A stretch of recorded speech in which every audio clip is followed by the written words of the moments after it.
Zach Orr gave some indications of what the Ravens' next moves could be. We talk about that. Plus, Eric DeCosta wins again. All that and more coming up next on Locked On Ravens.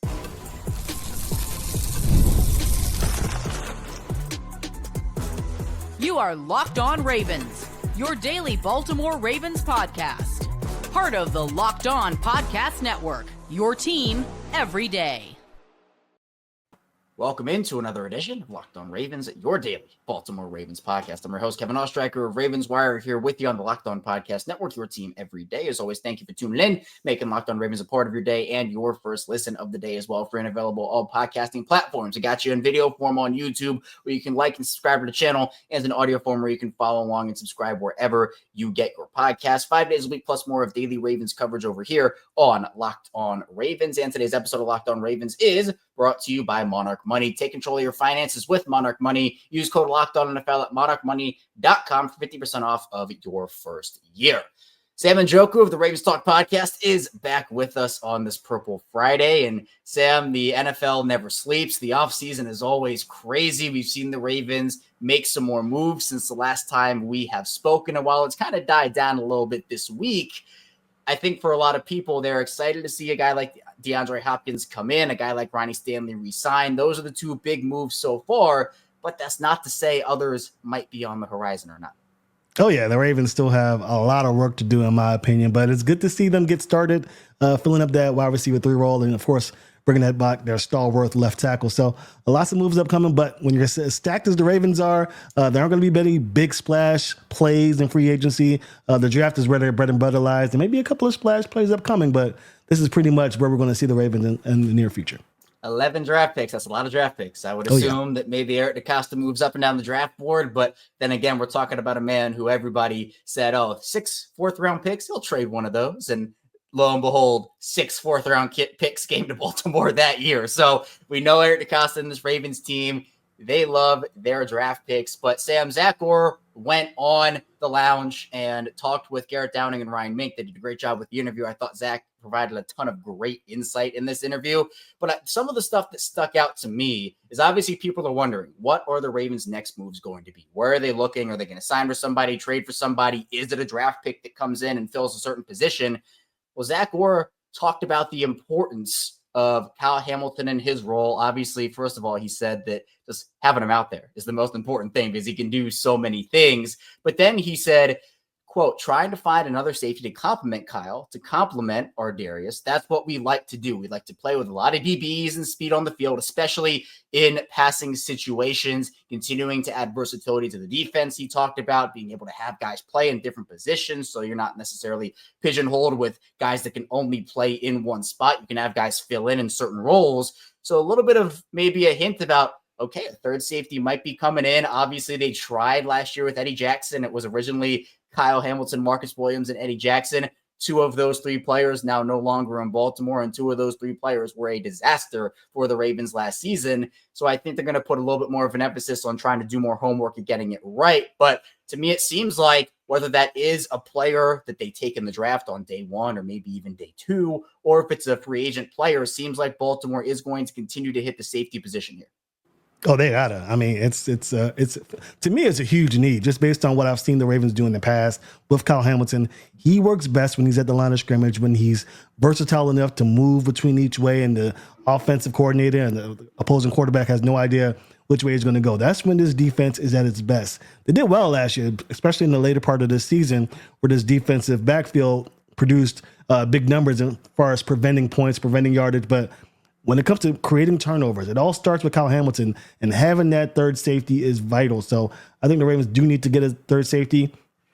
Myself personally, I would like it to be via free agency. I don't really trust a rookie safety going out there. I think, communication was a big deal for this defense last year, at least in the early portion. So getting a safety that is well communicated with the Kyle Hamiltons and our Darius Washingtons of the Ravens defense, getting another corner to help as well in that secondary, someone who's not afraid to communicate and not afraid of the big moment, is huge. So I think free agency is where the Ravens will need to go. I think they will go that route and maybe make it so that when the draft time does come, they're not really pigeonholing in on a specific player. They're going BPA, which is best player available. And maybe at that point, if you have a free agent safety, you can take a guy on day 3 to maybe help fill in that room just to have the extra depth options there. But speaking of free agency, Sam, I mean, taking a look at some of these guys here, I feel like the big name that pops off to everybody is Justin Simmons, obviously former Broncos safety, played in Atlanta last year. Yeah, but the guys like Rashod Jenkins, Quandre Diggs, old friend Chuck Clark is looking for a new home. Justin Simmons, though, does that name intrigue you at all? Yeah, it does. I mean, everybody wants a rangy safety. They're looking for an Ed Reed type of safety, but I just need a safety that actually knows what he's doing out there, able to communicate effectively. If you have a slower safety, you can move him a couple of yards back and still have the teeth of your defense intact. So Justin Simmons doesn't bother me. Chuck Clark as well doesn't bother me, even though he wasn't as great as he was in his time in Baltimore. All those safety options are viable to me. And if you need to bring in another safety via draft, that's okay. But at least you have a guy that you can count on, a veteran that can come in and make some plays for your defense. Yeah, I think that the probable route is probably they bring in one free agent and then draft a guy just so you have the options there. And for Chuck Clark, yeah, I mean, he'd be a cheaper option than a Justin Simmons. Chuck Clark dealt with very brutal injuries during his 2 years in New York, and it's unfortunate. And he also took some shots at the Ravens, I think last year or maybe when he first got to New York. So I don't know if that bridge is burned. We'll talk about maybe another bridge that's burned in the second part of the show. But to me, I think that one of those guys, one of those vets could be a really solid option for them. Or we just see guys get cut throughout the offseason, or maybe the guy that the Ravens sign is a cap casualty and they bring that guy in close to the start of the regular season where they draft a player maybe in the 4th round at safety. And then they say, we're going to keep our options open because we know, Sam, free agency is not just the first week and the Ravens are done. This is a months-long process leading up to the season. Once that comp pick formula doesn't factor in anymore, Eric DeCosta's lasering in on the guy saying, all right, now I know I can go out and get this guy. But not only safety was discussed by Zach Orr, he was also asked about the corner position and kind of how he values that and what that means to him. And he said, quote, I think a third safety and third corner is valuable in our system from the standpoint that it allows our guys to move around freely. It allows them to move around based off of the opponent that we're playing. He mentioned Marlon Humphrey. He had a lot of praise for Nate Wiggins, which we'll get into as well. But obviously that 3-corner rotation on the outside for Baltimore last year was Marlon Humphrey, Brandon Stephens, and Nate Wiggins. Now with Brandon Stephens gone, you could look to free agency again, and the pickings are kind of slim here right now. When you look at it, a lot of guys have already signed. So you're looking more so at the Kendall Fullers, Rasul Douglas, Stephon Gilmore, maybe like a Mike Hilton if you want a slot player. Trey White had some solid moments for Baltimore, but I know there's that one guy that I haven't mentioned yet that is still on the Packers that we've been talking about for weeks, for months here, you and I, that if he's cut and he doesn't work out in Green Bay, which it feels like it's a possibility, feels like Jair Alexander could be the guy that makes the most sense.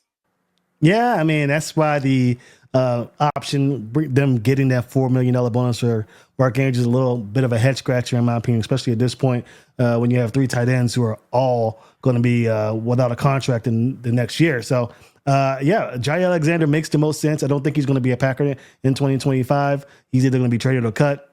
So that's that. Whether or not that is even an incentive for the Ravens to do so, because I think he's going to still command quite a bit of money if he is a free agent. But regardless, the Ravens, that's another spot where the Ravens do have a massive hole. Brandon Stephens played a lot of snaps for the Ravens in 2024, and you need to find a guy to fill that gap. Of course, Nate Wiggins has a year on his belt. You could bring in a corner in the first round and then pretty much take the same route as you did Nate Wiggins, but there isn't really a corner in this draft class who I would feel comfortable with coming in and starting at corner, especially in the bottom portion of this draft. So I find it very hard to believe the Ravens don't go the free agent route. As you mentioned, there are some decent corners out there.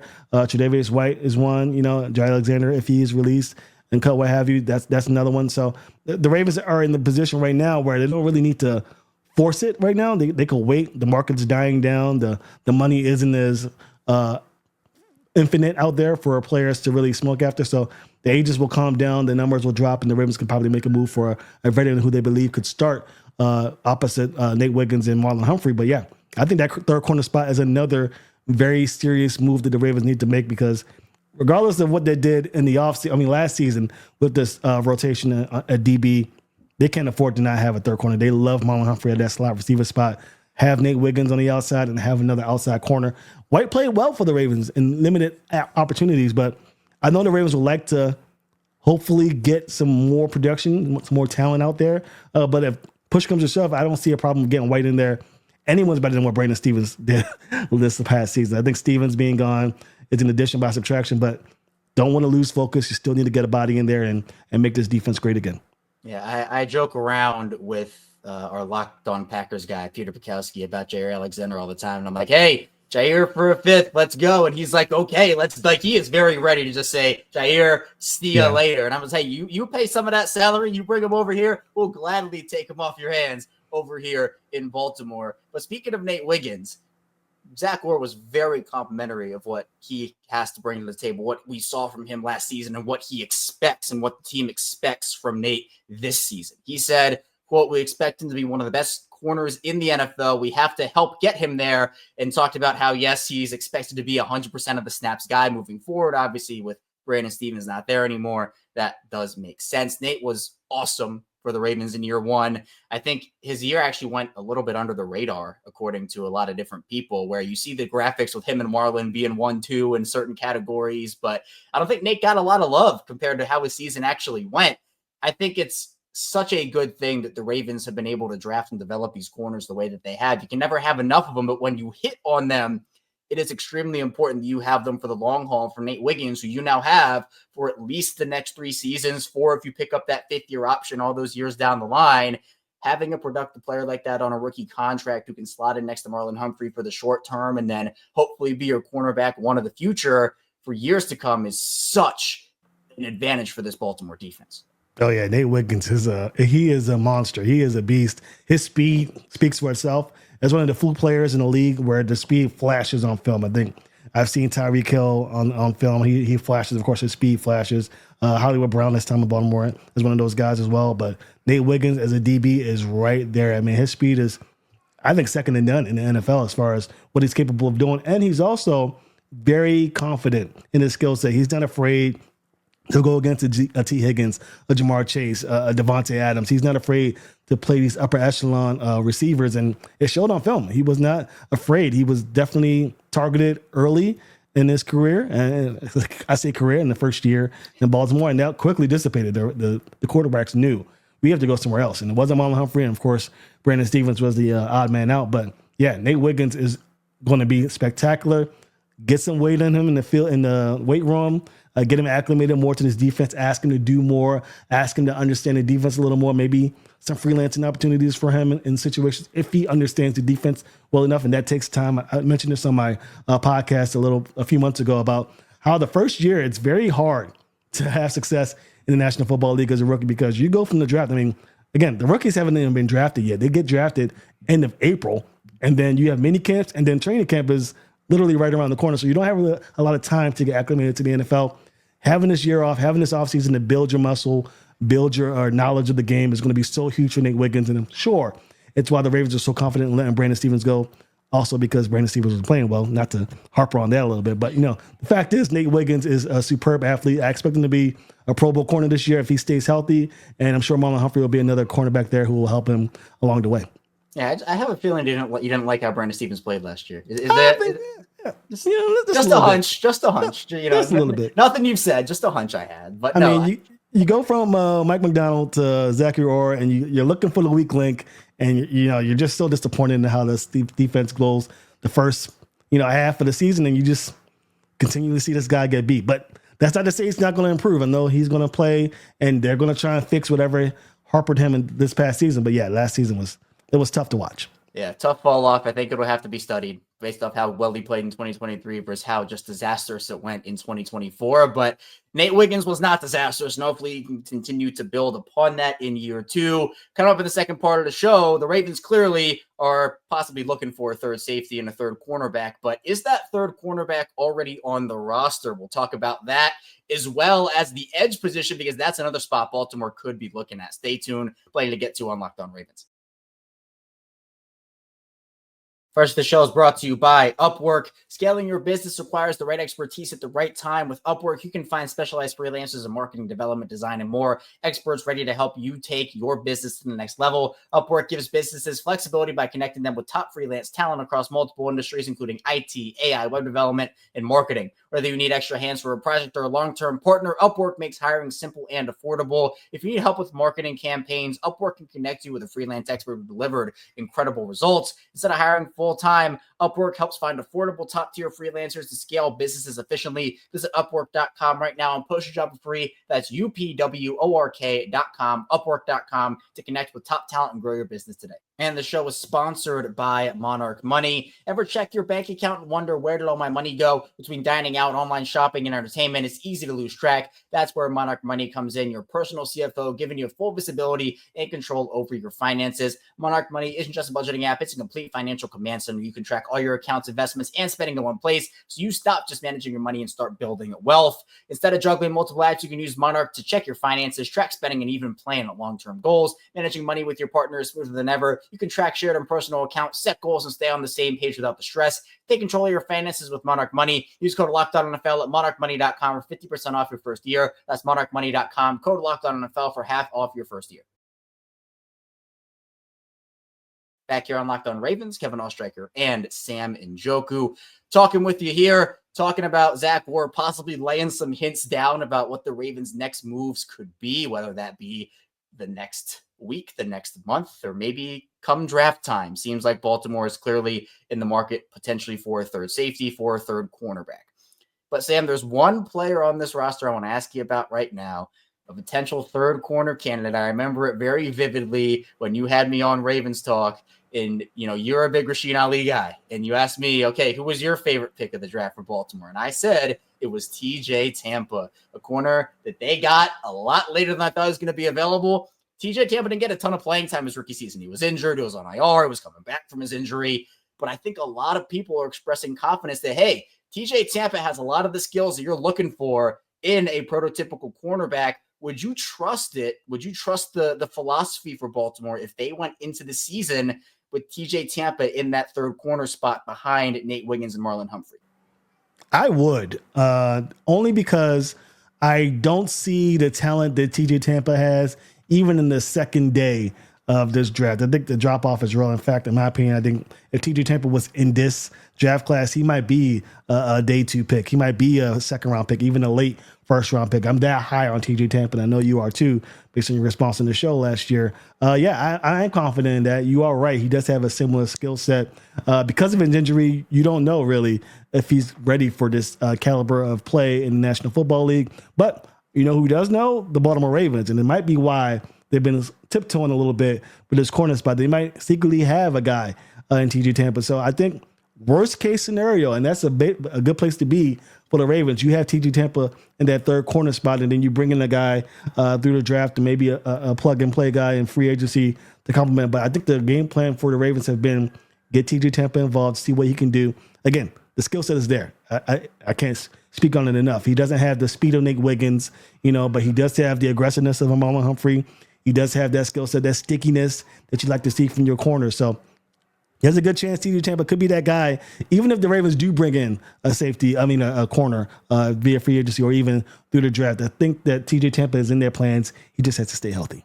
Yeah, and for a guy that didn't have the experience of having a lot of his rookie season, I guess you do worry a little bit about that, but I do think that's something that he can work through. And while, again, I think that's a scary thing to say for a team that's competing for a championship, having guys work through something early can be difficult, but we saw it with Nate Wiggins. You talked about it, where yes, quarterbacks went at him early, but he was able to figure it out, and he had a phenomenal season. So I still think they should bring in a vet, regardless of if they plan to go with TJ Tampa or not, just for the insurance. But depending on how confident they feel in him, that could be the difference between them going out and getting a Jair Alexander versus maybe they just sign a Rasul Douglas or bring back Tre'Davious White and kind of roll with what they already have there.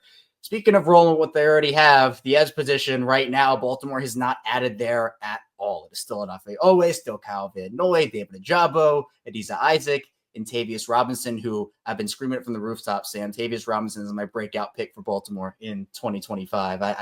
I'm putting my stamp on it now so that when I'm asked about it in August, I can say I've been on this. And when Tavius has a great season, I'll say I knew it from the jump. But I still think they need to add there. Obviously, you can't trust David Ojabo at this point in his career with the injuries and kind of the lack of production he has had, and that's unfortunate. Adisa Isaac is a second-year player, and for Odafe Owe, he took a jump last season. He did. But is that the peak for Odafe Owe, or is there more for him that we haven't seen yet with consistency that remains to be seen? Zach Orr was asked about that. He said, quote, "You need guys who can get to the QB. You can never have too many of those guys. The most important thing is you have to have a group that can go get the quarterback. You can be an edge guy and beat the offensive tackle, but," he said, "let's say you're 3-tech. They can get to the middle and push the pocket, and they don't take the B gap, and the quarterback just escapes. So that means that, okay, you didn't get the sack. You may have gotten the pressure, but the play didn't result in what you wanted it to be."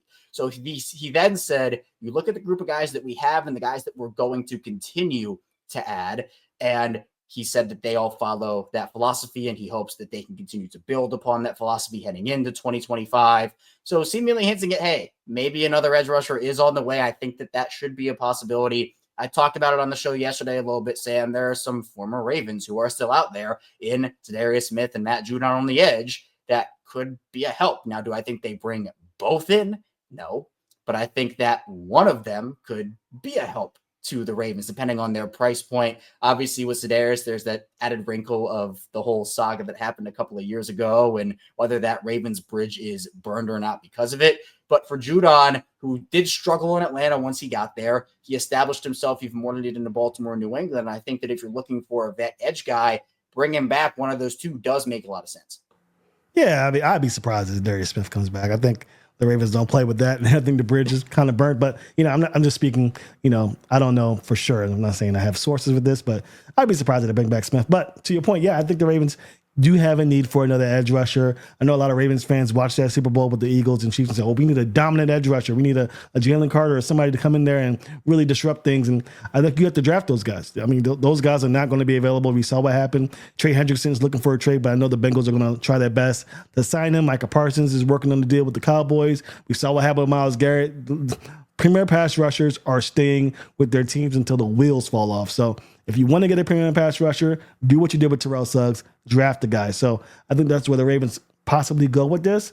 In the meantime, yeah, a vet coming in, Darius Smith, Matt Judon, somebody to come in and help with this defense that was decent at getting to the quarterback. I think a lot of it was coverage sack based, and the time getting to the quarterback wasn't as high or short as it was in previous seasons under Mike McDonald, but they still got guys like Odafe Owe, who's in the contract year, so I do expect him to have a very good season as he tries to get that big contract.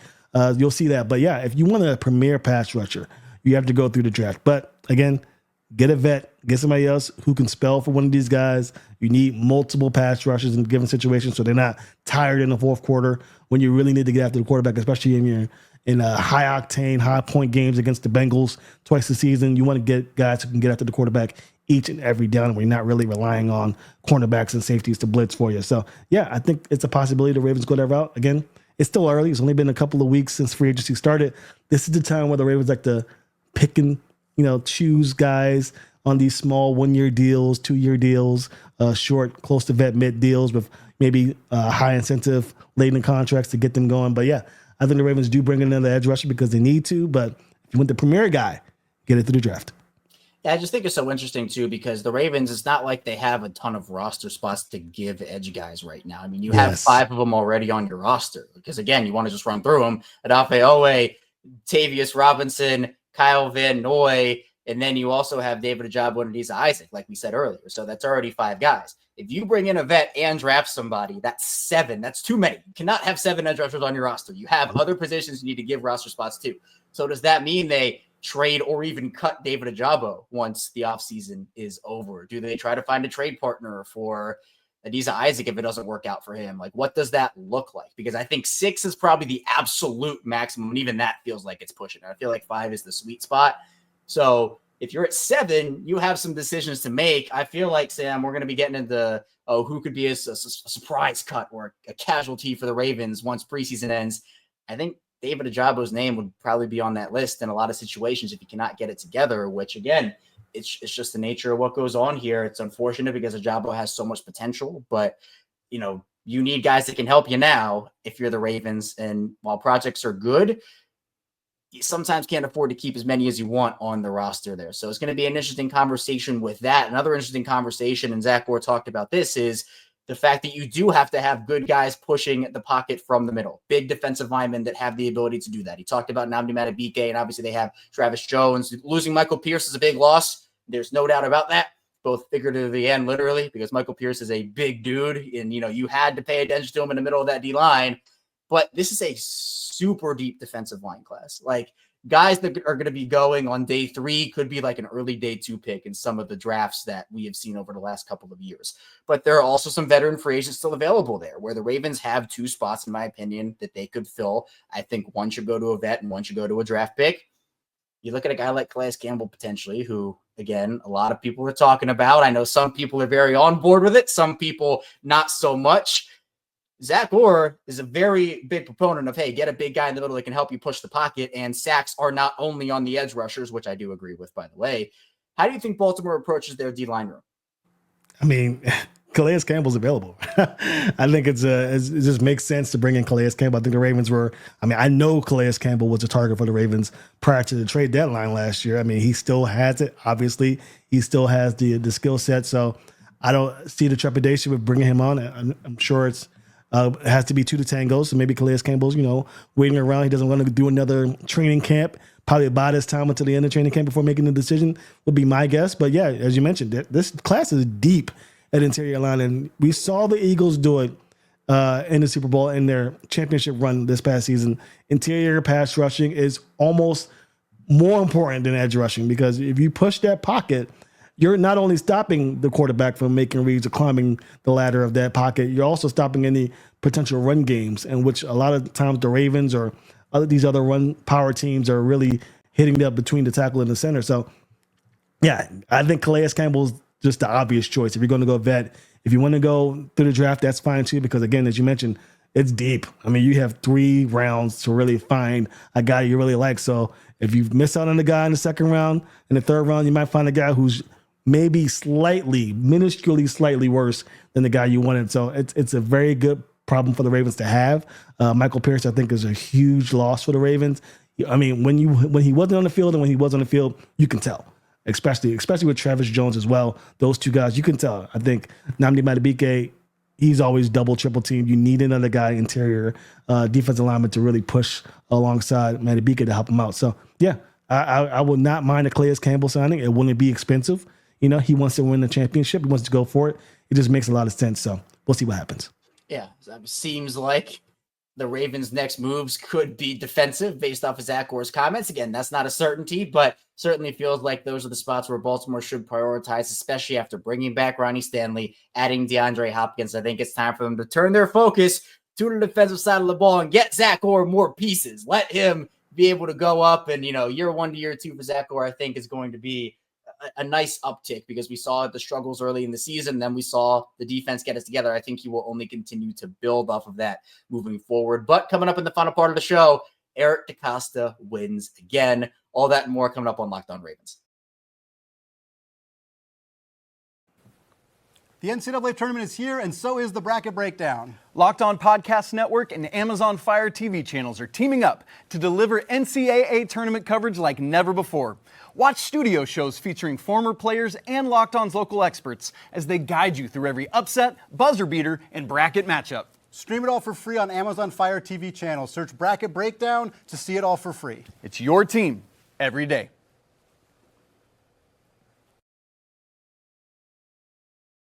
We're back on Locked On Ravens. Kevin Oestreicher, Sam Njoku, still talking Ravens football with you here. Free agency in full swing. The NFL draft is sneaking upon us.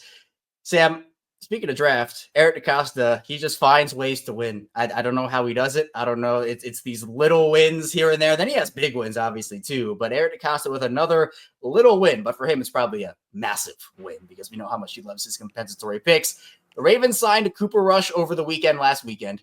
And that is a $3.1 million average annual value deal. 2 years, $6.2 million. That can go up to $12.2 with not likely to be earned incentives. That falls just below, apparently, that threshold to count against the comp pick formula.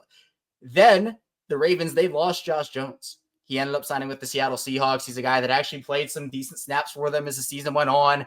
6th offensive lineman. I remember that Pittsburgh game. He was heard 74 eligible every single time because they were trotting him out there because the Steelers could not stop the Ravens.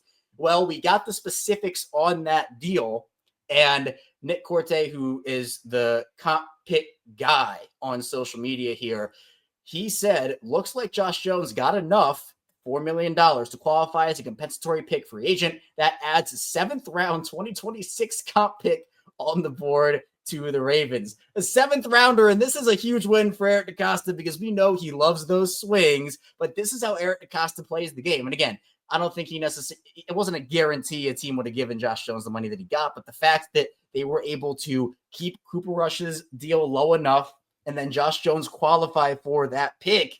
I mean, Eric DeCosta must be sitting back, relaxing, maybe having a drink, celebrating because he got another draft pick, at least currently on the board for Baltimore.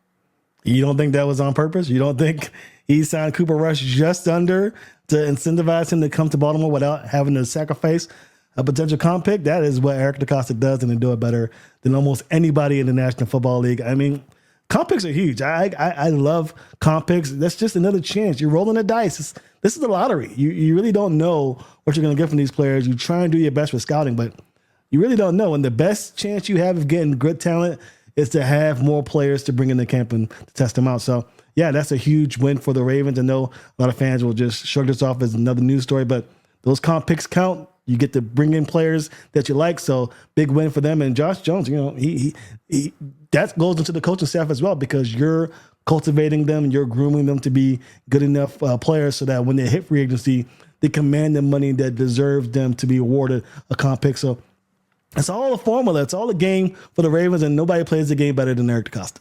It is crazy. And again, Deontay Johnson's still a free agent. Eric DeCosta probably still holding out hope that he will sign a deal that will qualify for a comp pick. Although I'll tell you, Sam, I think you're with me on this one. I'm not sure that is going to happen. I don't even know if Deontay plays again, if we're being honest, but probably not. Everything that Eric DeCosta does has that calculated aspect to it, whether it is a big calculation or a small calculation, including re-signing Ben Cleveland, which I think was a shock to everybody. I certainly was. When you kind of do a deeper dive into it, it does make sense with the offseason thing. Who was going to give him a shot? Obviously, this doesn't mean that he's going to be out of John Harbaugh's doghouse. I just think, were there any other options for Ben Cleveland in the offseason? And I feel like the Ravens get cheap depth. He knows their system. We also know that he is versatile. He can play almost every position on the line. So with Patrick McCary gone to Jacksonville, maybe he is your new, in a way, Patrick McCary, just with a lot less athleticism. Still shocked it happened, but at least trying to contextualize it, you can come up with some reasons why it happened. Yeah, and I'm as shocked as you are. I'm not going to sit here and pretend I'm the insider guru who knew for sure that Ben Cleveland was going to be a Raven. I thought he was gone. I thought he'd want to get out of there, but given his recent, activities and things of that nature, things that went down for him, it just seemed like logical for him, especially, to just come back for another prove-it deal and try and get some playing time, try and get out of that doghouse that he has found himself in with John Harbaugh. I'm sure if I'm him, I had a conversation with John Harbaugh privately before deciding just to get an understanding of what this next season will be for them. Because again, myself included, there were a lot of Ravens fans who were clamoring for Ben Cleveland to be the starting right guard for this team. And of course, Falele had a decent enough season where you kind of shrug your shoulders at the fact that Ben Cleveland gets that chance, but he's good enough. He's shown in different aspects of his short time here in Baltimore that he can be a guy you plug in. So again, not as versatile as Patrick, but definitely a guy that can come in very cheap, come in and be that guy for you in case of injury or needing to spell somebody due to exhaustion. Yeah, it does make sense. Although now we do know that, the offseason thing with Ben Cleveland is not a non-starter for the Ravens, which I know there's been a lot of controversy on what is a non-starter versus what is not a non-starter for the Ravens this offseason. So again, the Ravens like to strike sometimes in April, sometimes in June, sometimes in September when the season's going on. They like their guys, they figure out who they want, and they make a coordinated plan there. But Sam, I appreciate you. Thank you as always for hopping on. Offseason going strong. Tell people where they can find you and what you're working on right now.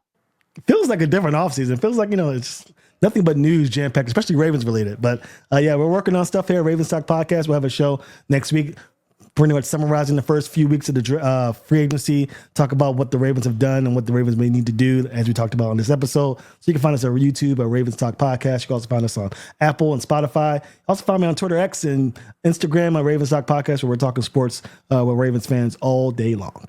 You know the drill. Sam knows his stuff. He does great work. Be sure to follow him, follow his work. Links will be down in the description below. Sam, I appreciate you as always, and I appreciate everybody who tuned in, watched, listened today to Locked On Ravens. On the way out, hit the like and subscribe button in video form and follow along in audio form for 5 days a week daily Ravens coverage. And again, if the headlines bring us to a bonus episode over the weekend, we will do one. But if not, we'll take a 2-day break here on Locked On Ravens for the weekends, and I'll see you right back here on Monday on Locked On Ravens.